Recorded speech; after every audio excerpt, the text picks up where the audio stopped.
Sherlock ഹോംസും വാട്സണുമല്ലാതെ രണ്ട് കഥാപാത്രങ്ങളെ ഈ കഥയിലുള്ളൂ, നായികയും വില്ലനും. എന്നാൽ ഒരു മിസ്റ്ററി ത്രില്ലർ സ്റ്റോറി എന്നാൽ അതിതാണ്. കഥയെപ്പറ്റി കൂടുതലൊന്നും പറയുന്നില്ല, ധൈര്യമായി കേട്ടോളൂ. The adventure of the speckled band. Good morning madam. എൻ്റെ പേര് ഷെർലക് ഹോംസ്. ഇതെൻ്റെ ആത്മമിത്രവും സഹപ്രവർത്തകനുമായ ഡോക്ടർ വാട്സൺ. എന്നോട് പറയാനുള്ളതെല്ലാം അതേ സ്വാതന്ത്ര്യത്തോടു കൂടി അദ്ദേഹത്തോടും പറയാം. എന്താ, നിങ്ങൾ വിറയ്ക്കുന്നുണ്ടല്ലോ? ഞാൻ വിറയ്ക്കുന്നത് തണുപ്പ് കൊണ്ടല്ല, പേടി കൊണ്ടാണ് മിസ്റ്റർ ഹോംസ്. അവർ മൂടുപടം മാറ്റി. അവരുടെ രൂപവും പ്രകൃതവും 30 വയസ്സുകാരിയുടേതായിരുന്നെങ്കിലും ക്ഷീണിച്ച് തളർന്ന മുഖഭാവവും അകാല നിറയും കൊണ്ട് കൂടുതൽ പ്രായം തോന്നിച്ചിരുന്നു. ഹോംസ് അവരെ ആകപ്പാടെ ഒന്ന് നോക്കി. അവരുടെ കയ്യിൽ തട്ടി ആശ്വസിപ്പിച്ചുകൊണ്ട് പറഞ്ഞു, ഒന്നുകൊണ്ടും പേടിക്കണ്ട, നമുക്ക് എല്ലാം നേരെയാക്കാം. രാവിലത്തെ വണ്ടിക്കാണ് വന്നത് അല്ലേ? അതെ. അപ്പോൾ അങ്ങേക്കെന്നെ അറിയാമോ? ഹേ ഇല്ല. നിങ്ങളുടെ ഇടത്തെ കയ്യുറയിൽ മടക്കി വച്ചിരിക്കുന്ന ടിക്കറ്റ് ഞാൻ കണ്ടു. ഒറ്റ കുതിരയെ കെട്ടിയ വണ്ടിയിൽ കുറേയേറെ സഞ്ചരിച്ചു എന്ന് തോന്നുന്നു. അതെ. അതെങ്ങനെ മനസ്സിലായി? നിങ്ങളുടെ ഫ്രോക്കിൻ്റെ ഇടത്തെ കയ്യിൽ 7-ലധികം സ്ഥലങ്ങളിൽ അതാ ചെളി തെറിച്ച് വീണിരിക്കുന്നു. വളരെ പുതിയ അടയാളങ്ങളാണവ. ഒറ്റ കുതിരയെ കെട്ടിയ വണ്ടിയിൽ നിന്നല്ലാതെ ഇങ്ങനെ ചെളി തെറിക്കുകയില്ല, അതും വണ്ടിക്കാരൻ്റെ ഇടതുവശത്തിരിക്കുമ്പോൾ മാത്രം. അതെ, താങ്കൾ പറഞ്ഞത് അത്രയും ശരി തന്നെ. ഞാൻ 6-ന് മുമ്പ് വീട്ടിൽ നിന്നും തിരിച്ചതാണ്. 20 മിനിറ്റ് കൊണ്ട് ലെതർഹെഡിലെത്തി. ആദ്യത്തെ ട്രെയിനിൽ വാട്ടർലൂവിലും എത്തി. പിന്നെ മിസ്റ്റർ ഹോംസ്, ഈ പീഡനം എനിക്കിനി സഹിക്കാൻ വയ്യ. ഇങ്ങനെ പോയാൽ എനിക്ക് ഭ്രാന്ത് പിടിക്കും. എനിക്ക് ആശ്രയിക്കാൻ ഒരാളേ ഉള്ളൂ. പക്ഷേ പാവം അയാൾക്ക് ഇക്കാര്യത്തിൽ ഒന്നും ചെയ്യാനാകില്ല. മിസ്റ്റർ ഹോംസ്, മിസ്സസ് ഹാരിൻടോഷ് പറഞ്ഞ് ഞാൻ കേട്ടിട്ടുണ്ട്. അവർക്ക് താങ്കൾ വലിയൊരു സഹായം ചെയ്തു കൊടുത്തിരുന്നുവല്ലോ. അവരാണ് അങ്ങയുടെ മേൽവിലാസം തന്നത്. എൻ്റെ പേര് ഹെലൻ സ്റ്റോണർ. രണ്ടാനച്ഛനോടൊപ്പമാണ് ഞാൻ താമസിക്കുന്നത്. ഇംഗ്ലണ്ടിൽ സ്റ്റോക്ക് മൊറാനിലെ പ്രസിദ്ധ കുടുംബമായ റോയിലോട്ടിലെ അവസാനത്തെ അംഗമാണ് അദ്ദേഹം. പണ്ട് രാജ്യത്തെ ഏറ്റവും ധനികരായിരുന്നു അവർ. രണ്ടാനച്ഛൻ ഇന്ത്യയിലായിരുന്നപ്പോൾ ബംഗാൾ സൈന്യത്തിലെ മേജർ ജനറൽ സ്റ്റോണറുടെ വിധവയായിരുന്ന മിസസ് സ്റ്റോണറെ എൻ്റെ അമ്മയെ വിവാഹം ചെയ്തു. അന്ന് 2 വയസ്സായ ഇരട്ടപറ്റ 2 പെൺകുട്ടികൾ അവർക്കുണ്ടായിരുന്നു, ഞാനും എൻ്റെ സഹോദരി ജൂലിയയും. ആണ്ടിൽ 1000 പവനിൽ കുറയാത്ത വരുമാനം അന്ന് അമ്മയ്ക്കുണ്ടായിരുന്നു. ആ വമ്പിച്ച സ്വത്ത് അവർ 2ാം ഭർത്താവിൻ്റെ പേർക്ക് എഴുതി വെച്ചു. ഞങ്ങൾ കൂടെ താമസിക്കുന്ന കാലത്തോളം ആദായം അദ്ദേഹത്തിന് എടുക്കാമെന്നും വിവാഹിതരാകുമ്പോൾ പ്രതിവർഷം ഒരു നിശ്ചിത തുക ഓരോരുത്തർക്കും നൽകണമെന്നുമായിരുന്നു വ്യവസ്ഥ. ഇംഗ്ലണ്ടിൽ തിരിച്ചെത്തി ഏറെ കഴിയും മുൻപ് ഒരു റെയിൽവേ അപകടത്തിൽ അമ്മ മരിച്ചു. ഇപ്പോൾ 8 വർഷമായി. രണ്ടാനച്ഛൻ ലണ്ടനിൽ പ്രാക്ടീസ് ആരംഭിക്കാനുള്ള ശ്രമം മതിയാക്കി ഞങ്ങളെയും കൂട്ടി അദ്ദേഹത്തിൻ്റെ കുടുംബമായ സ്റ്റോക്ക് മൊറാനിലേക്ക് പോന്നു. അമ്മയുടെ സാമ്പത്തികം കൊണ്ട് ഞങ്ങൾക്ക് സുഖമായി കഴിയാമായിരുന്നതിനാൽ ഞങ്ങൾ അല്ലലില്ലാതെ വളർന്നു വന്നു. ഇക്കാലത്ത് രണ്ടാനച്ഛനിൽ ഭയങ്കരമായ ചില മാറ്റങ്ങൾ പ്രകടമായി. വളരെ കാലം അടച്ചുകിടന്ന മാളികയിൽ ആൾപ്പാർപ്പുണ്ടായപ്പോൾ സന്തോഷിച്ച അയൽവാസികളുമായി ഇണങ്ങാൻ അദ്ദേഹം കൂട്ടാക്കിയില്ല. നിരവധി കലാപങ്ങളും കയ്യേറ്റങ്ങളും കേസുകളുമുണ്ടായി. ഗ്രാമത്തിലാകെ ഭീകര അന്തരീക്ഷം സൃഷ്ടിച്ച രണ്ടാനച്ഛനെ നാട്ടിലെല്ലാവരും വെറുത്തു.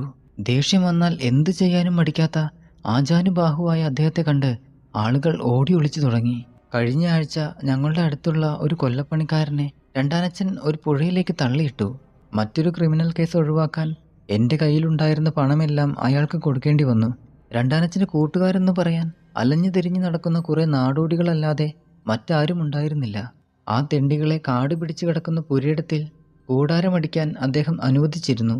ചിലപ്പോൾ അദ്ദേഹം അവരുടെ കുടിലുകളിൽ പോയി പാർക്കും. ഏതാനും ആഴ്ചകൾ അവരോടൊപ്പം ചുറ്റിത്തിരിഞ്ഞെന്നും വരും. ഇന്ത്യയിലെ വന്യമൃഗങ്ങളോട് അദ്ദേഹത്തിന് വലിയ ഇഷ്ടമായിരുന്നു. ഇപ്പോൾ ഒരു പുള്ളിപ്പുലിയെയും വാലില്ല കുരങ്ങിനെയും വളർത്തുന്നുണ്ട്. പറമ്പിൽ സ്വൈര്യവിഹാരം ചെയ്യുന്ന ഈ മൃഗങ്ങളെയും അവരുടെ യജമാനെ പോലെ നാട്ടുകാർ ഭയപ്പെടുന്നു. ഞാൻ പറഞ്ഞതിൽ നിന്നും എൻ്റെയും സഹോദരിയുടെയും ജീവിതം അത്ര സുഖകരമല്ലെന്ന് അങ്ങേക്ക് ഊഹിക്കാമല്ലോ. ഞങ്ങളുടെ കൂടെ നിൽക്കാൻ ഭൃത്യന്മാരാരും ഇഷ്ടപ്പെടാറില്ല. അതുകൊണ്ട് വീട്ടുജോലികളെല്ലാം തന്നെത്താൻ ചെയ്യേണ്ടി വരുന്നു. എൻ്റെ സഹോദരി മരിക്കുമ്പോൾ 30 വയസ്സേ ഉണ്ടായിരുന്നുള്ളൂ. പക്ഷെ അപ്പോഴേക്കും എന്നെപ്പോലെ മുടിയൊക്കെ നരച്ചു തുടങ്ങിയിരുന്നു. നിങ്ങളുടെ സഹോദരി മരിച്ചുപോയോ? ഉവ്, 2 വർഷം മുൻപ്. അതിനെക്കുറിച്ചാണ് എനിക്ക് പറയാനുള്ളത്. നരകതുല്യമായ ഞങ്ങളുടെ ജീവിതത്തിനിടയ്ക്ക് പുറത്തുള്ള സമപ്രായക്കാരുമായി സമ്പർക്കം പുലർത്താൻ സൗകര്യം കുറവാണെന്ന് ഊഹിക്കാമല്ലോ. എൻ്റെ അമ്മയുടെ ഒരു സഹോദരി മിസ് ഹൊണോറിയ വെസ്റ്റ്ഫെയിൽ ഹാരോയിൽ താമസിച്ചിരുന്നു. അവരെ കാണാൻ മാത്രം ഞങ്ങൾ വല്ലപ്പോഴും പോയിരുന്നു. 2 വർഷം മുൻപ് ഒരു ക്രിസ്മസിന് ജൂലിയ അവിടെ പോയി. ഒരു നാവിക ഉദ്യോഗസ്ഥനെ അവൾ പരിചയപ്പെട്ടു. അവർ തമ്മിൽ വിവാഹ നിശ്ചയവും കഴിഞ്ഞു. ഇതറിഞ്ഞപ്പോൾ രണ്ടാനച്ഛൻ എതിർപ്പൊന്നും പറഞ്ഞില്ല. പക്ഷേ വിവാഹത്തിന് 2 ആഴ്ച മുൻപ് ആ അത്യാഹിതം സംഭവിച്ചു. എനിക്ക് ഈ ലോകത്തിൽ ആകെ ഉണ്ടായിരുന്ന എൻ്റെ ഉറ്റ ചങ്ങാതി, എൻ്റെ സഹോദരി എന്നേക്കുമായി നഷ്ടപ്പെട്ടു. കണ്ണുകളടച്ച് കസേരയിൽ ചാരിയിരുന്ന ഹോംസ് കണ്ണു തുറന്ന് സന്ദർശകയെ നോക്കി. മിസ് ഹെലൻ, ആ സംഭവം ഒന്ന് വിശദമായി പറയൂ. അതിന് വിഷമമില്ല. അന്നത്തെ ഓരോ നിമിഷവും എൻ്റെ മനസ്സിൽ പതിഞ്ഞു കിടപ്പുണ്ട്. ഞങ്ങളുടെ മാളിക ഞാൻ നേരത്തെ പറഞ്ഞതുപോലെ വളരെ പഴക്കമേറിയതാണ്. അതിൽ ഒരു ഭാഗം മാത്രമേ ഇപ്പോൾ ഉപയോഗിക്കുന്നുള്ളൂ. ആ ഭാഗത്ത് താഴത്തെ നിലയിലാണ് ബെഡ്റൂമുകൾ. ആദ്യത്തേത് രണ്ടാനച്ഛൻ റോയിലോട്ടിൻ്റെയും, തൊട്ടടുത്തത് എൻ്റെ സഹോദരിയുടെയും, മൂന്നാമത്തേത് എൻ്റേതുമാണ്. ഒന്നിൽ നിന്നും മറ്റൊന്നിലേക്ക് കടക്കാൻ മാർഗമൊന്നുമില്ല. എല്ലാത്തിനും പൊതുവായ ഒരു വരാന്തയുണ്ടെന്ന് മാത്രം. ഞാൻ പറയുന്നത് വ്യക്തമാവുന്നുണ്ടല്ലോ. ഓരോ മുറിയിലും പുറകിലത്തെ മൈതാനത്തിലേക്ക് തുറക്കുന്ന ജനാലകളുണ്ട്. ആ ശപിക്കപ്പെട്ട രാത്രി ഡോക്ടർ റോയിലോട്ട് നേരത്തെ അദ്ദേഹത്തിൻ്റെ മുറിയിലേക്ക് പോയി. എങ്കിലും ഉടനെ ഉറങ്ങാൻ കിടന്നില്ലെന്ന് അദ്ദേഹം വലിച്ചിരുന്ന ചുരുട്ടിൻ്റെ രൂക്ഷഗന്ധത്തിൽ നിന്നും മനസ്സിലായി. അത് സഹിക്കാൻ വയ്യെന്ന് പറഞ്ഞ് എൻ്റെ സഹോദരി കുറേ നേരം എൻ്റെ മുറിയിൽ വന്നിരുന്നു. ആസന്നമായ അവളുടെ വിവാഹത്തിൻ്റെ ഏർപ്പാടുകളെക്കുറിച്ച് സംസാരിച്ചുകൊണ്ട് ഞങ്ങൾ കുറേ നേരം ഇരുന്നു. 11 മണിയായപ്പോൾ അവൾ പോകാനായി എണീറ്റു. വാതിൽക്കൽ നിന്നും തിരിഞ്ഞു നോക്കി അവൾ ചോദിച്ചു, ഹെലൻ, രാത്രിയുടെ നിശബ്ദതയിൽ ആരെങ്കിലും ചൂളമടിക്കുന്നത് നീ കേട്ടിട്ടുണ്ടോ? ഇല്ല, ഞാൻ കേട്ടിട്ടില്ല. നീ ഉറക്കത്തിൽ ചൂളമടിക്കുന്ന ശബ്ദം കേൾക്കാറുണ്ടോ? ഇല്ല. എന്താ? കഴിഞ്ഞ കുറേ ദിവസങ്ങളായി വെളുപ്പിന് 3 മണിയോടടുപ്പിച്ച് ആരോ ചൂളമടിക്കുന്ന ശബ്ദം ഞാൻ കേൾക്കുന്നു. ഉറക്കത്തിൽ ചെറിയ ശബ്ദം കേട്ടാൽ പോലും ഞാൻ ഉണരും. എവിടെ നിന്നാണ് ആ ശബ്ദം വരുന്നതെന്ന് മാത്രം മനസ്സിലാവുന്നില്ല. അടുത്ത മുറിയിൽ നിന്നോ മൈതാനത്തിൽ നിന്നോ ആവാം. നീയും അത് കേൾക്കാറുണ്ടോ എന്നറിയാൻ ചോദിച്ചതാണ്. ഇല്ല, ഞാൻ കേൾക്കാറില്ല.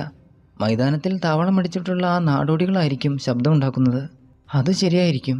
പക്ഷേ നീയും അത് കേൾക്കേണ്ടതല്ലേ? ഉറക്കത്തിൽ ചെറിയ ശബ്ദം കേട്ടാലൊന്നും ഞാൻ അറിയുകയില്ല. ആ, എന്തെങ്കിലും ആവട്ടെ, സാരമില്ല. എന്നെ നോക്കി ചിരിച്ചിട്ട് അവൾ മുറിയിലേക്ക് പോയി. അടുത്ത നിമിഷം താഴിൽ താക്കോൽ തിരിയുന്ന ശബ്ദവും കേട്ടു. നിങ്ങൾ ദിവസവും വാതിൽ അകത്തുനിന്ന് പൂട്ടിയിട്ടാണോ ഉറങ്ങാറ്? അതെ. എന്താണ് അങ്ങനെ? റോയിലോട്ടിൻ്റെ പുലിക്കുട്ടിയും കുരങ്ങും തന്നെയാണ് കാരണം. കതക് പൂട്ടിയില്ലെങ്കിൽ അവ ഞങ്ങളെ വന്ന് ഉപദ്രവിക്കില്ലെന്ന് ആരറിഞ്ഞു? അത് ശരി, പിന്നെ ബാക്കി പറയൂ. അന്ന് രാത്രി എനിക്ക് ഉറക്കം വന്നില്ല. ഏതോ ആപത്തിനെ ചൊല്ലിയുള്ള അവ്യക്തമായ ഭയം മനസ്സിൽ തങ്ങി നിന്നു. ഇരട്ടപ്പെട്ട സഹോദരികളിൽ ഒരാളുടെ വികാരം മറ്റാളെയും സ്വാധീനിക്കുമെന്ന് പറയുന്നത് ഒരു പക്ഷെ ശരിയായിരിക്കാം. പുറത്ത് ശക്തമായ കാറ്റ് വീശിയിരുന്നു. തകർത്തു പെയ്ത മഴ ജനൽപ്പാളികളിൽ ആഞ്ഞടിച്ചു.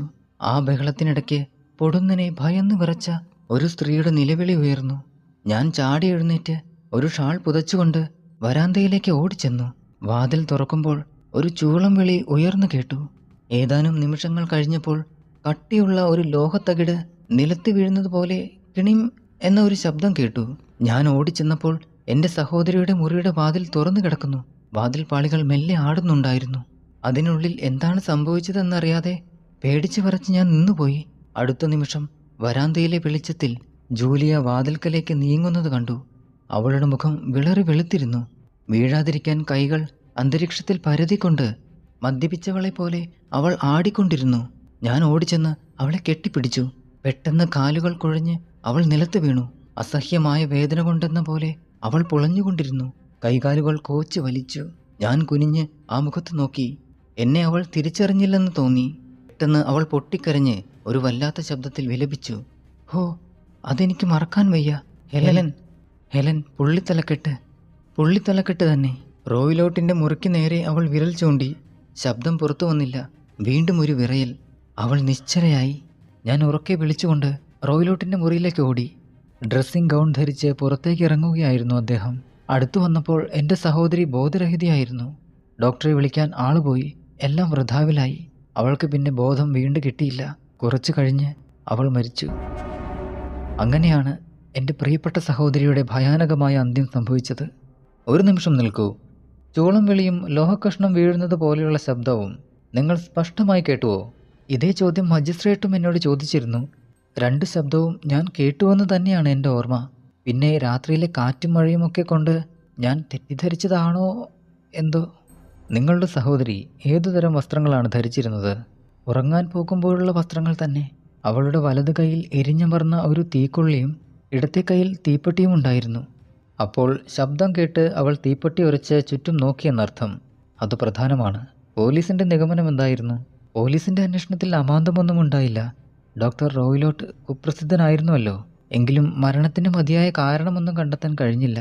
എൻ്റെ അഭിപ്രായത്തിൽ അകത്തുനിന്നും കുറ്റിയിട്ടിരുന്ന വാതിൽ എൻ്റെ സഹോദരി തന്നെയാണ് തുറന്നത്. ജനാലകൾ രാത്രി തോറും അടച്ചു കുറ്റിയിട്ടിരുന്നു. ചുമരുകൾ നല്ല കട്ടിയുള്ളവയാണ്. പുകക്കുഴൽ വിസ്താരമേറിയതാണെങ്കിലും മുകളിൽ ഇരുമ്പഴികൾ ഘടിപ്പിച്ചിട്ടുണ്ട്. അവളുടെ ശരീരത്തിൽ മുറിവുകളൊന്നും കാണപ്പെട്ടില്ല. അതുകൊണ്ട് മുറിക്കുള്ളിൽ മറ്റാരും പ്രവേശിച്ചിരിക്കാനിടയില്ല. ഭയവും ഞെട്ടലും കൊണ്ടാണ് അവൾ മരിച്ചതെന്ന് എനിക്ക് തോന്നുന്നു. എന്തു കണ്ടിട്ടാണ് ഭയപ്പെട്ടതെന്ന് ഊഹിക്കാൻ സാധിക്കുന്നില്ല. അന്ന് മൈതാനത്തിൽ ആ നാടോടികളുണ്ടായിരുന്നോ? ഉണ്ടായിരുന്നു. കുറേ പേർ എപ്പോഴും അവിടെ കാണും. അത് ശരി. പിന്നെ പുള്ളിത്തലക്കെട്ട് എന്ന് പറഞ്ഞത് എന്തിനെ സൂചിപ്പിക്കുന്നു എന്നറിയാമോ? ബോധക്കേടിൽ പുലമ്പിയതാകുമെന്നാണ് എനിക്ക് തോന്നുന്നത്. അതോ നാടോടികളെ പറ്റിയുള്ള സൂചനയാണോ? അവരിൽ ചിലർ ചിലപ്പോഴൊക്കെ പുള്ളികളുള്ള തൂവാല തലയിൽ കെട്ടി നടക്കുന്നത് കണ്ടിട്ടുണ്ട്. ഹോംസ് തൃപ്തി വരാത്തതുപോലെ തലയാട്ടി. ശരി, കഥ തുടരൂ. അത് കഴിഞ്ഞ് 2 വർഷം കടന്നുപോയി. ഞാൻ തനിച്ചായി. കഴിഞ്ഞ മാസം വളരെ കാലം എന്നെ അറിയാമായിരുന്ന എൻ്റെ ഒരു സുഹൃത്ത് സഹായത്തിനെത്തി. പേഴ്സി ആർമിറ്റേജ് എന്നു പേരുള്ള അദ്ദേഹം എന്നെ വിവാഹം കഴിക്കാമെന്ന് സമ്മതിച്ചു. രണ്ടാനച്ഛൻ ഇതറിഞ്ഞപ്പോൾ വിസമ്മതം പ്രകടിപ്പിച്ചില്ല. 4 മാസം കഴിഞ്ഞ് വിവാഹം നടത്താമെന്ന് ഉറപ്പിച്ചു.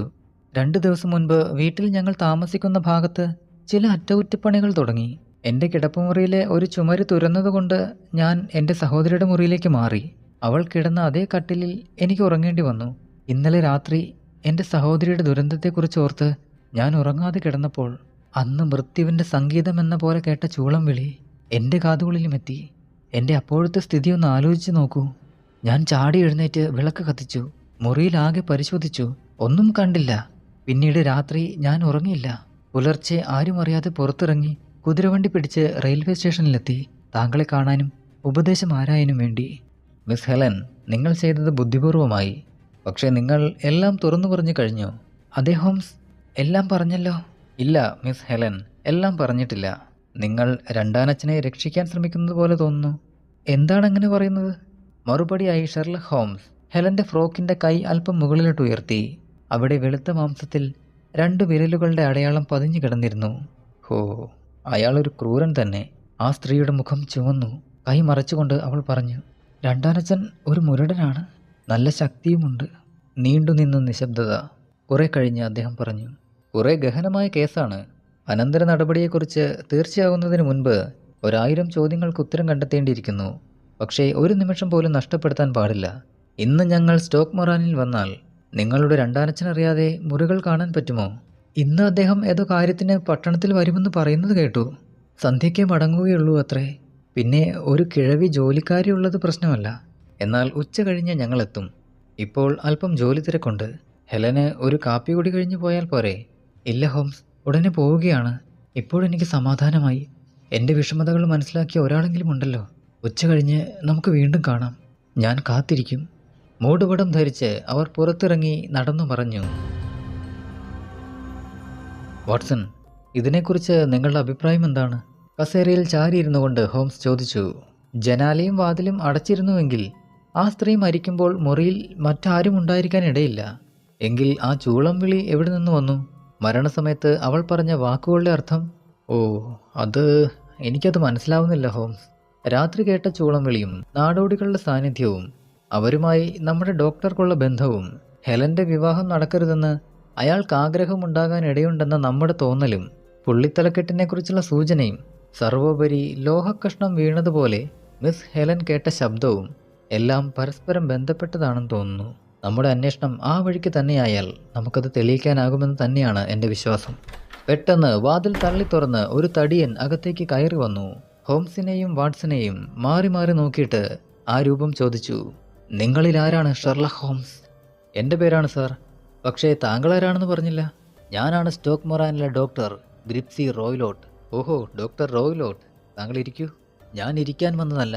എൻ്റെ വളർത്തുമകൾ ഇവിടെ വന്നിരുന്നുവല്ലോ. അവൾ എന്താണ് പറഞ്ഞത്? ഓ, ഇക്കൊല്ലം തണുപ്പ് വളരെ കൂടുതലാണ് അല്ലേ വാട്സൺ? അവൾ എന്തു പറഞ്ഞു എന്നാണ് ചോദിച്ചത്. ഈ തവണ മഞ്ഞളിന് നല്ല വിളവുണ്ടാവുമെന്ന് തോന്നുന്നു. ഓഹോ, നിങ്ങളെന്നെ കളിയാക്കാമെന്നാണോ? അയാൾ തൻ്റെ കയ്യിലിരുന്ന ചാട്ട ചുഴറ്റി ഒരു ചുവട് മുന്നോട്ട് വെച്ചു. എനിക്ക് തന്നെ അറിയാം മിസ്റ്റർ ഹോംസ്, താനൊരു തെമ്മാടിയാണ്. ഞാൻ ധാരാളം തന്നെപ്പറ്റി കേട്ടിട്ടുണ്ട്. ഷെർലക് ഹോംസ്, അധിക പ്രസംഗി. നിങ്ങൾ രസികനാണല്ലോ. പിന്നെ ഡോക്ടർ റോയ്ലോട്ട്, പുറത്തേക്ക് പോകുമ്പോൾ വാതിലടയ്ക്കാൻ മറക്കരുത്. ഞാൻ പറയാനുള്ളത് മുഴുവൻ പറഞ്ഞിട്ടേ പോകുന്നുള്ളൂ. എൻ്റെ കാര്യത്തിൽ തലയിടരുത്. എൻ്റെ മകൾ ഇവിടെ വന്നിരുന്നുവെന്ന് എനിക്കറിയാം. ഞാൻ അവളെ പിന്തുടരുന്നുണ്ടായിരുന്നു. എന്നോട് കളിക്കുന്നത് നന്നല്ല. ഞാനല്പം പിശകാണ്. ഇത് കണ്ടോ? അയാൾ മുന്നോട്ട് ചെന്ന് അവിടെ നെരിപ്പോടിൽ തീക്കനൽ ഇളക്കാൻ വെച്ചിരുന്ന ഇരുമ്പുദണ്ട് വലിയ കൈകൾ കൊണ്ടെടുത്ത് വില്ല് പോലെ വളച്ചു. കണ്ടോ? എൻ്റെ ഈ കൈയിൽ അകപ്പെടാതെ നോക്കുന്നതാണ് നിങ്ങൾക്ക് നല്ലത്. ആ ഇരുമ്പുദണ്ട് താഴെയിട്ട് അയാൾ തിരിച്ച് നടന്നുപോയി. ഒരു സദ്ഗുണസമ്പന്നനാണെന്ന് തോന്നുന്നു. പക്ഷേ അയാൾ ഇവിടെ കുറേ നേരം കൂടി നിന്നിരുന്നെങ്കിൽ എൻ്റെ കൈകൾക്കും ശക്തി കുറവല്ലെന്ന് ഞാൻ കാണിച്ചു കൊടുത്തേനെ. വളഞ്ഞ ഇരുമ്പുദണ്ട് ഹോംസ് കയ്യിലെടുത്ത് നിവർത്തി പൂർവ്വസ്ഥിതിയിലാക്കി. ഞാനൊരു പോലീസ് ഡിറ്റക്റ്റീവ് ആണെന്ന് അയാൾ ധരിച്ചിട്ടുണ്ടെന്ന് തോന്നുന്നു. നല്ല നേരമ്പോക്ക്. ഒരു വാട്സൺ, നമുക്ക് പ്രാതൽ കഴിക്കാം. എന്നിട്ട് ഞാൻ ഡോക്ടേഴ്സ് ക്ലബിൽ ചെന്ന് ചില വിവരങ്ങൾ തിരക്കട്ടെ. ഷെർലക് ഹോംസ് മടങ്ങി വന്നപ്പോൾ മണി 11 കഴിഞ്ഞിരുന്നു.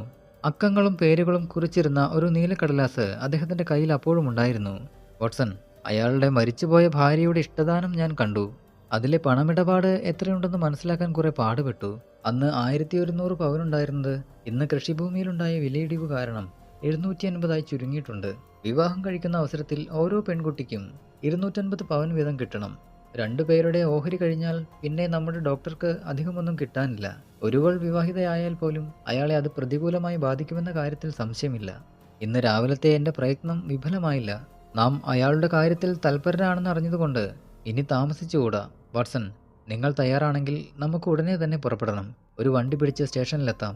നിങ്ങൾ റിവോൾവർ കൂടി പോക്കറ്റിൽ കരുതിക്കോളൂ. ഇരുമ്പ് കമ്പി വളയ്ക്കുന്നവനെ നേരിടാൻ നിരായുധനായി പോയാൽ പോരാ. വാട്ടർലൂവിൽ തീവണ്ടി കാത്തു നിൽക്കേണ്ടി വന്നില്ല. ലെതർ ഹെഡിലിറങ്ങി അവർ ഒരു കുതിരവണ്ടിയിൽ 4-5 മൈൽ യാത്ര ചെയ്തു. ഒരു ചരിവിൽ വൻ വൃക്ഷങ്ങൾ വളർന്നു നിൽക്കുന്നതിനപ്പുറം വളരെ പഴയ ഒരു മാളികയുടെ മേൽക്കൂര ഉയർന്നു കണ്ടു. സ്റ്റോക്ക് മൊറാൻ. വാട്സൺ, അതാണ് ഡോക്ടർ റോയ്ലോട്ടിൻ്റെ വീട്. അതാ ഹോംസ്, ആ നിൽക്കുന്നത് മിസ് ഹെലൻ ആണെന്ന് തോന്നുന്നു. ഹെലൻ അവരെ കാത്തു നിൽപ്പുണ്ടായിരുന്നു.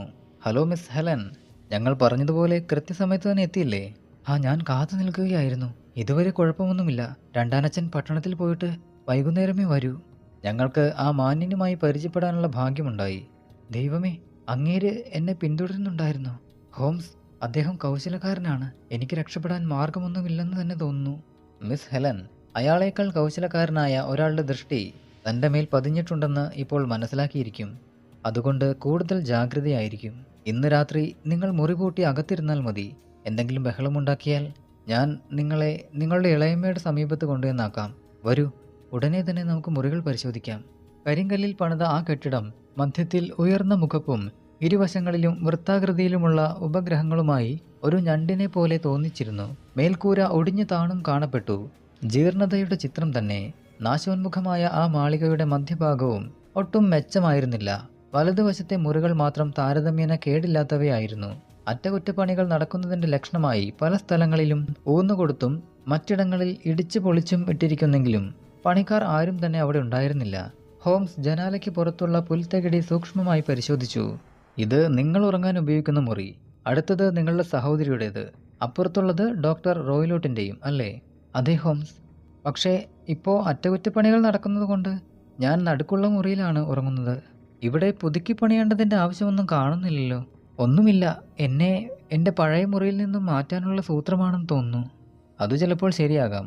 ഈ മുറികൾക്കിടയ്ക്ക് ജനാലകളില്ലേ? ഉണ്ട്, പക്ഷേ വളരെ ചെറുതാണ്. ഒരാൾക്ക് കടന്നു പോകാൻ പറ്റാത്തവ. നിങ്ങൾ മുറിയിൽ കയറി കതകടച്ചാൽ മറ്റാർക്കും അകത്ത് കയറാൻ പറ്റില്ല അല്ലേ? ദയവായി നിങ്ങളുടെ മുറിക്കകത്ത് കയറി ഒന്ന് കതകടയ്ക്കൂ. അവർ അപ്രകാരം ചെയ്തു. ഹോംസ് പുറത്തുനിന്നും ജനാല തുറക്കാൻ ശ്രമിച്ചു. സാധിച്ചില്ല. ഒരു കത്തിയോ കമ്പിയോ കടത്തി കൊളുത്ത് തുറക്കാനുള്ള വിടവൊന്നും അതിനുണ്ടായിരുന്നില്ല. പിന്നെ ലെൻസിൻ്റെ സഹായത്തോടെ വിജാഗിരികൾ പരിശോധിച്ചു. എല്ലാം നല്ല ഉറപ്പുള്ളത് തന്നെ. എൻ്റെ സിദ്ധാന്തത്തിന് ചില പോരായ്മകളുണ്ടെന്ന് തോന്നുന്നു. ജനാലകൾ അടഞ്ഞു കഴിഞ്ഞാൽ പുറത്തുനിന്ന് തുറക്കുക അസാധ്യം തന്നെ. ഇനി മുറിക്കകം നോക്കാം. 3 മുറികളെയും തമ്മിൽ ബന്ധിപ്പിക്കുന്ന വരാന്തയിലേക്ക് കടക്കാൻ ഒരു ചെറിയ വാതിലുണ്ടായിരുന്നു. രണ്ടാമത്തേതിൽ, അതായത് മിസ് ഹെലൻ സ്റ്റോണർ ഇപ്പോൾ ഉറങ്ങാൻ ഉപയോഗിക്കുന്ന മുറിയിൽ അവർ പ്രവേശിച്ചു. സൗകര്യപ്രദമായ ഒരു ചെറിയ മുറി. അധികം പൊക്കമില്ലാത്ത മേൽക്കൂര. ഒരറ്റത്ത് തണുപ്പുകാലത്ത് തീയിടാനുള്ള നെരിപ്പോട്. മറ്റൊരു മൂലയിൽ ഒരലമാരയും. ജനാലകളുടെ ഇരുവശത്തായി ഒരു ഡ്രസ്സിംഗ് ടേബിളും 2 ചൂരൽ കസേരകളും വീതി കുറഞ്ഞ ഒരു കട്ടിലും ഉണ്ടായിരുന്നു. മുറിയുടെ മച്ചിന് ഒരു വേള ആ കെട്ടിടത്തോളം തന്നെ പഴക്കമുണ്ടായിരുന്നു എന്ന് തോന്നി. ഹോംസ് കസേര വലിച്ചിട്ട് ഒരു മൂലയ്ക്കിരുന്ന് ചുറ്റും നോക്കി. മുകളിലും താഴെയും വശങ്ങളിലുമുള്ള എല്ലാ വസ്തുക്കളെയും ആ സൂക്ഷ്മദൃഷ്ടികൾ ഒഴിഞ്ഞു. ഈ ചരട് എങ്ങോട്ടാണ് പോകുന്നത്? മണിയടിക്കാൻ എന്ന പോലെ കെട്ടിത്തൂക്കിയിരിക്കുന്ന ഒരു ചരടിനെ ചൂണ്ടിക്കാട്ടി ഹോംസ് ചോദിച്ചു.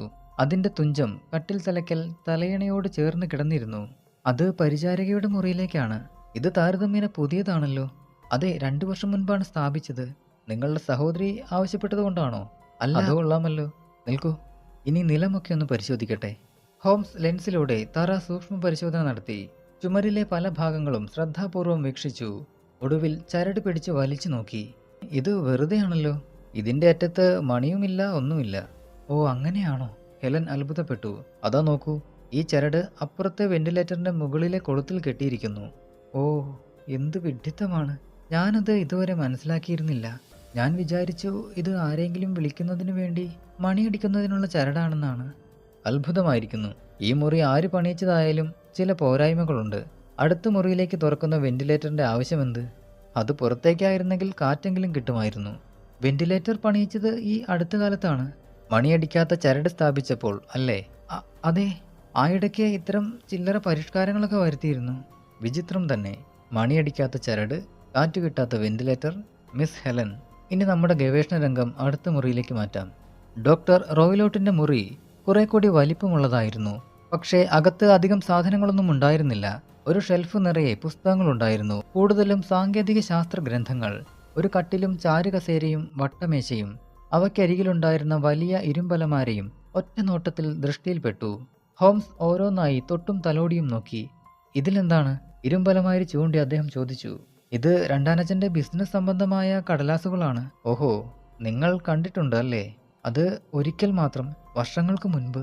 നിറയെ പേപ്പറുകൾ ഉണ്ടായിരുന്നെന്നാണ് എൻ്റെ ഓർമ്മ. ഇതിനകത്ത് പൂച്ചയൊന്നുമില്ലല്ലോ അല്ലേ? പൂച്ചയോ? എന്താ അങ്ങനെ ചോദിച്ചത്? ഇതാ, ഇത് നോക്കൂ. അലമാരയുടെ മുകളിലിരിക്കുന്ന ഒരു ചെറിയ പാത്രം ഹോംസ് കയ്യിലെടുത്തു. അതിൽ കുറച്ച് പാലുണ്ടായിരുന്നു. ഇനി ഒരു കാര്യം കൂടി നോക്കാനുണ്ട്. അലമാരയുടെ സമീപമിട്ടിരുന്ന തടിക്കസേരയുടെ മുന്നിൽ കുത്തിയിരുന്ന് ആ ഇരിപ്പിടം അദ്ദേഹം കുറെ നേരം ശ്രദ്ധാപൂർവം നിരീക്ഷിച്ചു. അപ്പോൾ അത് തീർച്ചയായി. ഇതെന്താണ്? ഹോംസിന്റെ ശ്രദ്ധയാകർഷിച്ച വസ്തു ഒരു ചങ്ങലയായിരുന്നു. പട്ടിയെ കെട്ടാൻ ഉപയോഗിക്കുന്ന തരത്തിലുള്ള ഒരു തുടൽ. അതിന്റെ ഒരറ്റം കട്ടിലിൽ ബന്ധിച്ചിരുന്നു, മറ്റേ അറ്റം വളച്ച് ഒരു കൊളുത്തുപോലെയാക്കിയിരുന്നു. വാട്സൺ, ഇത് എന്തിനുള്ളതാണെന്നാണ് നിങ്ങൾക്ക് തോന്നുന്നത്? ഇത് സാധാരണ ഒരു തുടൽ തന്നെ, പക്ഷെ അത് ഇവിടെ കെട്ടിയിരിക്കുന്നത് എന്തിനാണാവോ? അത് ഒരു അസാധാരണ കാര്യം തന്നെയാണ്. ഹോ, ഈ ലോകം എത്ര ക്രൂരമാണ്! ബുദ്ധിമാനായ ഒരാൾ ദുഷ്കർമ്മത്തിനൊരുങ്ങുമ്പോൾ എത്ര നീചനായി മാറുന്നു. മിസ് ഹെലൻ സ്റ്റോണർ, ഇനി നമുക്ക് പുറത്തെ പുൽത്തകിടിയിലേക്ക് പോകാം. ഹോംസിന്റെ മുഖത്ത് ഇത്രത്തോളം ഗൗരവഭാവം വാട്സൺ ഇതിനു മുൻപ് കണ്ടിട്ടില്ല. ഗാഢമായ ചിന്തയിൽ മുഴുകി ആ പുൽപ്പരപ്പിൽ അങ്ങോട്ടും ഇങ്ങോട്ടും ഹോംസ് നടന്നു. വാട്സണും ഹെലനും അദ്ദേഹത്തിന്റെ ആലോചനയ്ക്ക് തടസ്സമുണ്ടാക്കിയില്ല. അവസാനം സ്വപ്നത്തിൽ നിന്നും ഉണർന്നെന്ന വണ്ണം ഹോംസ് പറഞ്ഞു, മിസ് ഹെലൻ സ്റ്റോണർ, ഞാൻ പറയുന്നത് അക്ഷരം പ്രതി നിങ്ങൾ അനുസരിക്കണം. തീർച്ചയായും ഞാൻ അനുസരിക്കാം. കാര്യം ഗൗരവമേറിയതാണ്. ഒട്ടും ഉപേക്ഷ വിചാരിക്കരുത്. നിങ്ങളുടെ ജീവൻ അതിനെ ആശ്രയിച്ചാണ് ഇരിക്കുന്നത്. അങ്ങ് പറയുന്നത് പോലെ ചെയ്യാം. ഒന്നാമതായി, ഇന്ന് രാത്രി ഞാനും വാട്സണും നിങ്ങളുടെ മുറിയിൽ കഴിച്ചുകൂട്ടാൻ പോവുകയാണ്. വാട്സണും ഹെലൻ സ്റ്റോണറും അത്ഭുതപ്പെട്ട് മുഖത്തോട് മുഖം നോക്കി. ഞാൻ വിശദീകരിക്കാം. ഇവിടെ അടുത്ത് ചെറിയൊരു ഹോട്ടലില്ലേ? ഉണ്ട്, ക്രൗൺ ലോഡ്ജ്. അവിടെ നിന്നും നോക്കിയാൽ നിങ്ങളുടെ മുറിയിലെ ജനാല കാണാൻ സാധിക്കുമോ? അതെ, കാണാൻ സാധിക്കും. ഇന്ന് രണ്ടാനച്ഛൻ വരുമ്പോൾ നിങ്ങൾ മുറിക്ക് പുറത്തിറങ്ങേണ്ട. തലവേദനയോ മറ്റോ ആണെന്ന് പറഞ്ഞ് നേരത്തെ കിടക്കാൻ പോവുക. രാത്രി അയാൾ അയാളുടെ മുറിയിൽ കയറി കതകടച്ചെന്ന് ഉറപ്പായാൽ മെല്ലെ ജനാല തുറന്ന് ഒരു വിളക്ക് കത്തിച്ച് കാണിക്കണം. ഞങ്ങൾക്കുള്ള അടയാളമാണത്. എന്നിട്ട് ആവശ്യമുള്ളതെല്ലാം എടുത്തുകൊണ്ട് ശബ്ദമുണ്ടാക്കാതെ നിങ്ങൾ നിങ്ങളുടെ പഴയ മുറിയിലേക്ക് തന്നെ പോകണം. അറ്റകുറ്റപ്പണി നടക്കുകയാണെങ്കിലും ഒരു രാത്രി അവിടെ കഴിച്ചുകൂടാൻ പാടില്ലേ? ഓ, അതിന് പ്രയാസമൊന്നുമില്ല. ശേഷമുള്ള കാര്യങ്ങളെല്ലാം ഞങ്ങൾ നോക്കിക്കൊള്ളാം. ഇന്ന് രാത്രി നിങ്ങൾ എന്ത് ചെയ്യാനാണ് പോകുന്നത്? ഞങ്ങൾ നിങ്ങളുടെ മുറിയിൽ ഉണർന്നിരുന്ന് നിങ്ങളെ അലോസരപ്പെടുത്തുന്ന ശബ്ദത്തിന്റെ ഉറവിടം എന്താണെന്ന് മനസ്സിലാക്കാൻ ശ്രമിക്കും. മിസ് ഹെലൻ സ്റ്റോണർ ഹോംസിന്റെ കൈകൾ കടന്നു പിടിച്ചുകൊണ്ട് ചോദിച്ചു. അങ്ങേക്ക് കാര്യങ്ങളൊക്കെ വ്യക്തമായെന്ന് തോന്നുന്നു. ആ, ഏതാണ്ടൊക്കെ. എന്നാൽ എൻ്റെ സഹോദരിയുടെ മരണകാരണം എന്താണെന്ന് പറയരുതോ? കുറച്ചുകൂടി തെളിവുകൾ കിട്ടാനുണ്ട്, അത് കഴിഞ്ഞ് പറയാം. പെട്ടെന്നുണ്ടായ ഭയം കൊണ്ടാണ് മരണം സംഭവിച്ചതെന്ന എൻ്റെ നിഗമനം ശരിയാണോ? അല്ല മിസ് ഹെലൻ, എനിക്കങ്ങനെ തോന്നുന്നില്ല. കുറെ കൂടി പ്രബലമായ കാരണമുണ്ടെന്ന് ഞാൻ സംശയിക്കുന്നു. സമയമേറെയായി. ഞങ്ങൾ പോകുന്നു. ഡോക്ടർ റോയിലോട്ടെങ്ങാനും മടങ്ങിവന്ന് ഞങ്ങളെ കണ്ടാൽ ഇന്നത്തെ യാത്ര വെറുതെയാവും. മിസ് ഹെലൻ, നിങ്ങൾ ധൈര്യമായിരിക്കൂ. ഞാൻ പറഞ്ഞതുപോലെ കേൾക്കുകയാണെങ്കിൽ നിങ്ങളെ നേരിടുന്ന ഭീഷണി വളരെ വേഗം മാറുമെന്നതിൽ സംശയമില്ല. ക്രൗൺ ഹോട്ടലിൽ അവരൊരു മുറിയെടുത്തു. മുകളിലത്തെ നിലയിലുള്ള ആ മുറിയിൽ നിന്നും നോക്കിയാൽ സന്ധ്യ കഴിഞ്ഞപ്പോൾ സ്റ്റോക്ക് മൊറാനിലേക്കുള്ള ഗേറ്റും മാളികയിലെ മുറികളും നല്ലപോലെ കാണാമായിരുന്നു. ഡോക്ടർ റോയിലോട്ട് വണ്ടിയിൽ നിന്നിറങ്ങി വരുന്നത് കണ്ടു. ആ ഭീമാകാരന് മുന്നിൽ വണ്ടിക്കാരന്റെ രൂപം വളരെ ചെറുതായി തോന്നി. ഗേറ്റ് തുറക്കാൻ താമസിച്ച വണ്ടിക്കാരനെ അയാൾ അടിക്കാൻ ഓങ്ങുന്നതായും അവർക്ക് കാണാൻ കഴിഞ്ഞു. ഇരുട്ടിൽ കുത്തിയിരിക്കവേ ഹോംസ് വാട്സനോട് പറഞ്ഞു, വാട്സൺ, ഇന്ന് രാത്രി നിങ്ങളെ കൂടി കൊണ്ടുപോകുവാൻ എനിക്ക് മടിയുണ്ട്. അപകടകരമായൊരു ദൗത്യമാണിത്. എന്നെക്കൊണ്ട് എന്തെങ്കിലും പ്രയോജനമുണ്ടാകുമോ? നിങ്ങളുടെ സാന്നിധ്യം ആവശ്യമാണെന്നതിൽ സംശയമില്ല. എങ്കിൽ ഞാൻ തീർച്ചയായും വരും. അപകടമെന്ന് പറഞ്ഞല്ലോ. മുറിക്കകത്ത് ഞാൻ കാണാത്ത എന്തോ ഒന്ന് താങ്കൾ കണ്ടെന്ന് തോന്നുന്നു. ഞാൻ കണ്ടതെല്ലാം നിങ്ങളും കണ്ടതല്ലേ വാട്സൺ? ആ ചരട് മാത്രമേ എനിക്ക് വിചിത്രമായി തോന്നിയുള്ളൂ. അതിൻ്റെ ഉദ്ദേശം എന്താണെന്ന് എത്ര ആലോചിച്ചിട്ടും പിടികിട്ടുന്നില്ല. പിന്നെ ആ വെന്റിലേറ്റർ കണ്ടില്ലേ? കണ്ടു. പക്ഷേ അതിലെ അഴികൾക്കിടയിലൂടെ ഒരു എലിക്ക് പോലും കടന്നു പോകാനാവില്ലല്ലോ. സംശയമാണ്. സ്റ്റോക്ക് മൊറാനിൽ വരുന്നതിന് മുൻപ് ഇങ്ങനെ ഒരു വെന്റിലേറ്റർ അവിടെ കാണുമെന്ന് ഞാൻ ഊഹിച്ചു. അതെങ്ങനെ? ഹെലൻ പറഞ്ഞത് ഓർക്കുന്നില്ലേ? അവളുടെ സഹോദരി റോയിലോട്ടിൻ്റെ ചുരുട്ടിൻ്റെ ഗന്ധം ഇഷ്ടപ്പെട്ടിരുന്നില്ലെന്ന്. അപ്പോൾ രണ്ട് മുറികളും തമ്മിൽ എന്തെങ്കിലും ബന്ധമുണ്ടായിരിക്കണമെന്ന് ഞാൻ ഊഹിച്ചു. പോലീസ് ശ്രദ്ധിക്കാതിരിക്കത്തക്ക വണ്ണം ചെറിയ അഴികളുള്ള വെന്റിലേറ്റർ ആയിരിക്കാനാണിട എന്ന് ഞാൻ കരുതി. പക്ഷേ അതുകൊണ്ടെന്താണ് കുഴപ്പം? ഒന്നുമില്ലെങ്കിലും അതവിടെ സ്ഥാപിച്ചത് എപ്പോഴാണെന്ന് നോക്കൂ. വെന്റിലേറ്റർ പണിയിച്ചതും ചരട് കെട്ടിത്തൂക്കിയതും യുവതി മരിച്ചതും ഏതാണ്ട് ഒരേ കാലത്ത് തന്നെ. അതിലെന്തോ രഹസ്യമുള്ളതായി തോന്നുന്നില്ലേ? അവയ്ക്ക് തമ്മിലുള്ള ബന്ധം? നിങ്ങൾ ആ മുറിയിലെ കട്ടിലിനുള്ള പ്രത്യേകത ശ്രദ്ധിച്ചുവോ? ഇല്ല. അത് നിലത്തുറപ്പിച്ചിരിക്കുകയാണ്. ഇങ്ങനെ ഒരെണ്ണം ഇതിനു മുമ്പ് കണ്ടിട്ടുണ്ടോ? ആ യുവതിക്ക് കട്ടിൽ നീക്കിടാൻ സാധ്യമല്ല. വെന്റിലേറ്ററിനും ചരടിനും സമീപത്തായി ഒരേ സ്ഥാനത്ത് തന്നെ ഉറങ്ങാൻ നിർബന്ധിതയായി. ഹോംസ്, നിങ്ങൾ സൂചിപ്പിക്കുന്നത് എന്താണെന്ന് എനിക്കിപ്പോൾ മനസ്സിലാകുന്നു. സമയം 9 മാളികയിലെ വിളക്കുകൾ അണഞ്ഞു.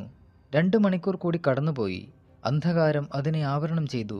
കൃത്യം 11 അതാ നേരെ മുൻപിൽ ഒരു പ്രകാശം ദൃശ്യമാകുന്നു. വാട്സൺ, വരൂ, അതാണ് അടയാളം. ഹോംസ് ചാടി എഴുന്നേറ്റു. നടുവിലത്തെ മുറിയിലെ ജനാലയിൽ തന്നെയാണ് വെളിച്ചം. അവർ സമീപത്തുള്ള ഒരു പരിചാരകനെ കാണാൻ പോവുകയാണെന്നും ഒരു വേള രാവിലെ മാത്രമേ മടങ്ങി വരികയുള്ളൂവെന്നും ഹോട്ടൽ ഉടമയോട് പറഞ്ഞിട്ട് പുറത്തിറങ്ങി. അകലെ കണ്ട നേരിയ വെളിച്ചത്തിനെ ലക്ഷ്യമാക്കി അവർ നടന്നു. ഇരുണ്ട നിറത്തിൽ മുഖത്ത് ശക്തമായി അടിച്ചിരുന്ന തണുത്ത കാറ്റിനെതിരെ മരങ്ങൾക്കിടയിൽ കൂടി പുൽത്തകിടിയിൽ പ്രവേശിച്ച് ജനാലയിലൂടെ മുറിയിൽ കടക്കാൻ തുനിഞ്ഞപ്പോൾ ഒരു വൃത്തികെട്ട ഭീമത്സമായ സത്വം അങ്ങോട്ടേക്ക് ഓടിയെടുത്തു. ദൈവമേ, അത് കണ്ടോ? ഹോംസും വാട്സണും ഞെട്ടിത്തെറിച്ചുപോയി.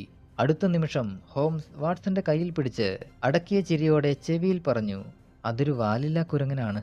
ഡോക്ടറുടെ വളർത്തുമൃഗങ്ങളെക്കുറിച്ച് അപ്പോഴാണ് അവർ ഓർത്തത്. ഇനി ആ പുലി പുറത്തു ചാടുമോ എന്തോ. ഹോംസിനെ പിന്തുടർന്ന് ചെരുപ്പുകൾ ഊരിവെച്ച് ശബ്ദമുണ്ടാക്കാതെ മുറിക്കകത്ത് കയറിയപ്പോൾ മാത്രമാണ് വാട്സന്റെ ശ്വാസം നേരെ വീണത്. ഷെർലക് ഹോംസ് ശബ്ദമുണ്ടാക്കാതെ ജനാല അടച്ച് കൊളുത്തിട്ടു. വിളക്ക് ഒരു മൂലയിലേക്ക് മാറ്റിവെച്ചു. കൈകൾ ചെവിയോട് ചേർത്ത് വെച്ച് വാട്സന് മാത്രം കേൾക്കത്തക്ക വണ്ണം ഹോംസ് പറഞ്ഞു, വാട്സൺ, ആ വിളക്കണച്ചിട്ട് ഇരുട്ടത്തിരിക്കാം. ഇല്ലെങ്കിൽ വെന്റിലേറ്ററിൽ കൂടി പ്രകാശം അപ്പുറത്ത് കടന്നു ചെല്ലും. ഒട്ടും ശബ്ദമുണ്ടാക്കരുത്. വാട്സൺ തലകുലുക്കി. പിന്നെ ഉറങ്ങിക്കളയരുത്. ജീവൻ അപകടത്തിലാണെന്ന ഓർമ്മ വേണം. ആ പിസ്റ്റൾ കയ്യിൽ തന്നെ ഇരിക്കട്ടെ. ചിലപ്പോൾ ആവശ്യമായി വന്നേക്കും. വാട്സൺ, നിങ്ങൾ ഈ കസേരയുടെ മുകളിലിരിക്കും. ഞാൻ കട്ടിലിൻ്റെ കാൽക്കലിരിക്കാം. ആ രാത്രിയിലെ കാത്തിരിപ്പ് ഒരിക്കലും മറക്കാനാവാത്തതാണ്. ഒരു ശബ്ദവും ശ്വാസകോശത്തിൻ്റെ ഒച്ച പോലും വാട്സൺ കേട്ടില്ല. ഏതാനും അടി അകലെ കണ്ണുകൾ തുറന്ന് ബദ്ധശ്രദ്ധനായി വല്ലാത്ത പിരിമുറുക്കത്തോടെ ഹോംസ് ഇരിപ്പുണ്ടെന്നും വാട്സൺ അറിയാം. മുറിക്കകത്ത് കൂരിരുട്ട് തന്നെ. പുറത്തുനിന്നും കൂമന്റെ മൂളലുകൾ ഇടയ്ക്കിടയ്ക്ക് കേൾക്കാമായിരുന്നു. ഒരിക്കൽ അവരുടെ ജനാലയുടെ പുറത്ത് പൂച്ച മാന്തുന്നത് പോലെ തോന്നി. പുലിയെ അഴിച്ചുവിട്ടിരിക്കുകയാണെന്ന് മനസ്സിലായി. അങ്ങകലെ 15 മിനിറ്റ് ഇടവിട്ട് പള്ളിമണി അടിക്കുന്ന ശബ്ദം മുഴങ്ങിയിരുന്നു. ഓരോ 15 മിനിറ്റും എത്ര ദൈർഘ്യമേറിയതായിരുന്നു. 12 അടിച്ചു. 1 2 3 അജ്ഞാതമായ എന്തോ ഒന്നിനെ കാത്ത് പ്രതീക്ഷയോടെ ഷെർലക് ഹോംസും വാട്സനും. പെട്ടെന്ന് വെന്റിലേറ്ററിനടുത്ത് നേരിയ ഒരു വെളിച്ചം പ്രത്യക്ഷപ്പെട്ട് ഉടൻ തന്നെ അണഞ്ഞു. എരിയുന്ന എണ്ണയുടെ രൂക്ഷമായ ഗന്ധം പരന്നു. അടുത്ത മുറിയിൽ ആരോ എണ്ണവിളക്ക് കത്തിച്ചിരിക്കുന്നു. ആരോ അനങ്ങുന്ന ശബ്ദം കേട്ടു. വീണ്ടും നിശബ്ദത. പിന്നെയും അരമണിക്കൂർ അവർ ചെവിയോർത്തിരുന്നു. അതാ വേറൊരു ശബ്ദം. സൗമ്യമായ മൃദുവായൊരു ശബ്ദം. കെറ്റിൽ തിളയ്ക്കുമ്പോൾ നീരാവി പുറത്തു പോകുന്ന ശബ്ദം പോലെ. അത് കേട്ട നിമിഷം ഹോംസ് ചാടി എഴുന്നേറ്റ് തീപ്പെട്ടി ഉരസി ചൂരലെടുത്ത് ചരടിൽ ആഞ്ഞടിച്ചു. അത് കണ്ടോ വാട്സൺ, അത് കണ്ടോ? തീപ്പെട്ടി ഉരസിയപ്പോൾ പെട്ടെന്നുണ്ടായ പ്രകാശത്തിൽ വാട്സന് ഒരു നിമിഷം ഒന്നും കാണാൻ സാധിച്ചില്ല. മെല്ലെ ചൂളമടിക്കുന്ന ഒരു ശബ്ദം മാത്രം കേട്ടു. ഹോംസ് ഓങ്ങിയടിച്ചത് എന്തിനെയായിരുന്നുവെന്ന് മാത്രം മനസ്സിലായില്ല. ആ മുഖത്ത് ഭയവും സംഭ്രമവും വെറുപ്പും തെളിഞ്ഞു നിന്നിരുന്നു. ഹോംസ് വെന്റിലേറ്ററിൽ നോക്കിക്കൊണ്ടു നിന്നു. ഒടുന്നനെ ഒരു ദീനരോധനം മജ്ജയെ മരവിപ്പിക്കുമാറ് ഉയർന്നു കേട്ടു. വേദനയും ഭയവും കോപവും എല്ലാം കൂടിച്ചേർന്ന ഒരു വിലാപമായിരുന്നു അത്. അത്തരത്തിലൊന്ന് അതിനു മുൻപ് അവർ കേട്ടിട്ടേയില്ല. അവരുടെ ഹൃദയം ഒരു നിമിഷം സ്പന്ദിക്കാൻ മറന്നുപോയി. ഹോംസ് വാട്സനെയും നോക്കിക്കൊണ്ടു നിന്നു. ആ ശബ്ദത്തിന്റെ അവസാനത്തെ ബീജിയം അലിഞ്ഞലിഞ്ഞില്ലാതാകുന്നതുവരെ. ഹോംസ്, അതെന്തായിരിക്കും? എല്ലാം കഴിഞ്ഞുവെന്നർത്ഥം. ഒരുപക്ഷെ അത് നന്നായെന്ന് പറയാം. വാട്സൺ, ആ പിസ്റ്റൾ കയ്യിലിരിക്കട്ടെ. നമുക്ക് ഡോക്ടർ റോയിലോട്ടിന്റെ മുറിയിലേക്ക് പോകാം. അവർ വിളക്ക് കത്തിച്ച് വരാന്തയിലിറങ്ങി. ആ മുറിയുടെ വാതിൽ മുട്ടി നോക്കി, അനക്കമില്ല. തള്ളിയപ്പോൾ വാതിൽ തുറന്നു. ഹോംസ് മുൻപിലും കയ്യിൽ പിസ്റ്റളുമായി തൊട്ടു പിന്നിൽ വാട്സനും ഡോക്ടർ റോയിലോട്ടിന്റെ മുറിക്കുള്ളിൽ കടന്നു. മുറിക്കകത്ത് അവർ എന്താണ് കണ്ടതെന്നോ? മേശപ്പുറത്ത് കറുത്ത കണ്ണാടിയുള്ള ഒരു വിളക്ക് കത്തുന്നു. അതിന്റെ ഒരു വശത്ത് നിന്ന് മാത്രം പ്രസരിക്കുന്ന പ്രകാശനാളം ഇരുമ്പ് അലമാരയുടെ നേർക്ക് വെളിച്ചം വീശി. അലമാര തുറന്നിരുന്നു. സമീപത്ത് ഒരു കസേരയിൽ ഡോക്ടർ റോയിലോട്ട് ഇരുന്നിരുന്നു. നിശാവസ്ത്രങ്ങൾ അണിഞ്ഞ് കാലുകൾ നീട്ടിയിരുന്ന അയാളുടെ മടിയിൽ പകൽ അവർ കണ്ട ആ തുടൽ ഒരു ചെറിയ വടിയുടെ അറ്റത്ത് ബന്ധിച്ച മട്ടിൽ കിടപ്പുണ്ടായിരുന്നു. അയാളുടെ നോട്ടം മച്ചിന്റെ ഒരു കോണിൽ തറച്ചിരുന്നു. ആ തലയ്ക്ക് ചുറ്റും നെറ്റിയിൽ തവിട്ട് നിറത്തിലുള്ള പുള്ളികളോട് കൂടിയ ഒരു മഞ്ഞ നാട ചുറ്റിയിരുന്നു. അവർ മുറിയിൽ പ്രവേശിച്ചപ്പോൾ അദ്ദേഹം അനങ്ങിയില്ല. വാട്സൺ, കണ്ടോ പുള്ളിത്തലക്കെട്ട്? വാട്സൺ 2 ചുവട് മുന്നോട്ട് വെച്ചു. ആ നാട അനങ്ങിത്തുടങ്ങി. തലമുടിക്കിടയിൽ നിന്നും വൈരക്കല്ല് പോലുള്ള തലയുയർത്തി. അത് നിവർന്നു നിന്നു. അതൊരു വിഷപ്പാമ്പായിരുന്നു. അണലിയാണ്, ഇന്ത്യയിലെ ഏറ്റവും വിഷമുള്ള പാമ്പ്. അതിന്റെ കടിയേറ്റ് 10 സെക്കൻഡിനുള്ളിൽ അയാൾ മരിച്ചുപോയി. താൻ കുഴിച്ച കുഴിയിൽ താൻ തന്നെ വീണു. ഈ പാമ്പിനെ അതിന്റെ മാളത്തിലാക്കിയിട്ട് നമുക്ക് ഹെലൻ സ്റ്റോണറെ ഇവിടെ നിന്നും മാറ്റി പാർപ്പിക്കണം. പോലീസിനെയും വിവരം അറിയിക്കണം. ഹോംസ് മൃതദേഹത്തിന്റെ മടിയിൽ കിടന്ന തുടലിന്റെ വളയത്തിൽ സർപ്പത്തെ കോരിയെടുത്ത് മെല്ലെ അലമാരിക്കകത്താക്കി അലമാര പൂട്ടി. ഡോക്ടർ റോയിലോട്ടിന്റെ മരണത്തെ സംബന്ധിച്ച് യഥാർത്ഥ വസ്തുതകൾ ഇത്രയുമാണ്. ഈ ദുഃഖവാർത്ത ഏതുപ്രകാരം അവർ ആ പാവം പെൺകുട്ടിയെ അറിയിച്ചുവെന്നും അവളെ എങ്ങനെ ഹാരോയിലെ ഇളയമ്മയുടെ സമീപത്തെത്തിച്ചുവെന്നും ഡോക്ടർ തന്റെ ക്രീഡാമൃഗത്തെ ഓമനിച്ചു കൊണ്ടിരുന്നപ്പോൾ അബദ്ധത്തിൽ കടിയേറ്റ് മരണമടഞ്ഞുവെന്ന് പോലീസ് തീർച്ചപ്പെടുത്തിയതെങ്ങനെയെന്നും മറ്റുമുള്ള കാര്യങ്ങൾ പറഞ്ഞ് ഈ കഥ കൂടുതൽ നീട്ടുന്നില്ല. കേസിനെക്കുറിച്ച് വാട്സന് അറിയാനുണ്ടായിരുന്ന ചില കാര്യങ്ങൾ പിറ്റേ ദിവസം മടക്കയാത്രയിൽ ഹോംസ് പറഞ്ഞുകൊടുത്തു. പൂർണ്ണമായ വിവരങ്ങൾ ശേഖരിക്കാതെ തീരുമാനമെടുത്താലുള്ള അപകടമാണിത്. നാടോടികളെയും പുള്ളിത്തലക്കെട്ടിനെയും കുറിച്ചുള്ള സൂചനകൾ എന്നെ വഴിതെറ്റിച്ചു കളഞ്ഞു. മുറിക്കുള്ളിൽ ഉറങ്ങുന്നയാളെ നേരിടുന്ന ആപത്ത് വാതിലിലൂടെയോ ജനലിലൂടെയോ അല്ല എന്ന് എനിക്ക് മനസ്സിലായി. അങ്ങനെയാണ് വെന്റിലേറ്ററിലും സമീപത്തുള്ള ചരടിന്മേലും എന്റെ ശ്രദ്ധ പതിഞ്ഞത്. കട്ടിൽ നിലത്തുറപ്പിച്ചതിൽ നിന്നും ആ ചരട് ഏതോ ഒന്നിന് അങ്ങോട്ടും ഇങ്ങോട്ടും കടക്കാനുള്ള പാലമായിട്ടാണ് ഉദ്ദേശിച്ചിരിക്കുന്നതെന്ന് ഞാൻ ഊഹിച്ചു. പാമ്പിന്റെ കാര്യം പെട്ടെന്ന് ഓർമ്മ വന്നു. ഇന്ത്യയിലെ വന്യമൃഗങ്ങളെ സ്നേഹിച്ചിരുന്നയാളാണല്ലോ ഡോക്ടർ റോയിലോട്ട്. രാസപരീക്ഷണങ്ങൾക്കൊന്നും തെളിയിക്കാൻ കഴിയാത്ത വിധം സർപ്പവിഷം കൊണ്ട് നരഹത്യ നടത്താമെന്ന് ഇന്ത്യയിൽ പരിശീലനം നേടിയ അയാൾ മനസ്സിലാക്കി. വളരെ വേഗം വിഷം ശരീരത്തിൽ വ്യാപിക്കുകയും ചെയ്യും. വിഷപ്പല്ലിന്റെ ചെറിയ പാടുകൾ ശ്രദ്ധയിൽപ്പെടുക സാധ്യവുമല്ല. ചൂളം വിളിയെക്കുറിച്ച് ഞാൻ അപ്പോൾ ഓർത്തു. വെളിച്ചമാവുന്നതിന് മുൻപ് പാമ്പിനെ തിരിച്ചു വിളിക്കണം. അതിനയാൾ പരിശീലിപ്പിച്ചു വന്നു. ഇതിനായിരിക്കണം പാത്രത്തിൽ പാല് വെച്ചിരുന്നത്. വെന്റിലേറ്ററിലൂടെ ചരട് വഴി മെത്തയിൽ ഊർന്നിറങ്ങും. ഉറങ്ങുന്നയാളെ അത് കടിച്ചെന്നും ഇല്ലെന്നും വരാം. എങ്കിലും ഏതാനും ദിവസങ്ങൾക്കുള്ളിൽ അതിനിരയാവാതിരിക്കില്ല. മുറിയിൽ കടക്കുന്നതിന് മുൻപ് തന്നെ ഞാൻ ഈ കാര്യം മനസ്സിലാക്കിയിരുന്നു. കസേര പരിശോധിച്ചപ്പോൾ അതിൽ കയറി നിന്നതിന്റെ അടയാളം കണ്ടു. വെന്റിലേറ്ററിൽ എത്തണമെങ്കിൽ കസേരയിൽ കയറി നിൽക്കണം. അലമാരയും പാൽപാത്രവും തുടലും കൂടി ആയപ്പോൾ സംശയങ്ങളെല്ലാം അകന്നു. ഹെലൻ കേട്ട ലോഹക്കഷ്ണം വീഴുന്നത് പോലെയുള്ള ശബ്ദം അലമാര ധൃതിയിൽ അടച്ചുപൂട്ടിയ ശബ്ദമാണ്. ഇത്രയും മനസ്സിലാക്കിയപ്പോൾ തെളിവ് ഹാജരാക്കാൻ ഞാൻ നടത്തിയ ശ്രമം നിങ്ങൾ കണ്ടല്ലോ. പാമ്പിന്റെ സീൽക്കാരം കേട്ടപ്പോൾ തന്നെ ഞാൻ അതിനെ ചൂരൽ കൊണ്ടടിച്ചു. അത് വെന്റിലേറ്ററിലൂടെ തിരിച്ചോടി മറുവശത്ത് ചെന്ന് അതിന്റെ യജമാനനെ തന്നെ ആക്രമിച്ചു. അടികൊണ്ടപ്പോൾ ആദ്യം കണ്ടയാളുടെ നേരെ തിരിഞ്ഞുവെന്ന് മാത്രം. അങ്ങനെ നോക്കുമ്പോൾ ഡോക്ടർ റോയിലോട്ടിന്റെ മരണത്തിന് കാരണം ഞാനാണ്. പക്ഷേ അതിലെനിക്ക് വലിയ പശ്ചാത്താപമൊന്നുമില്ല.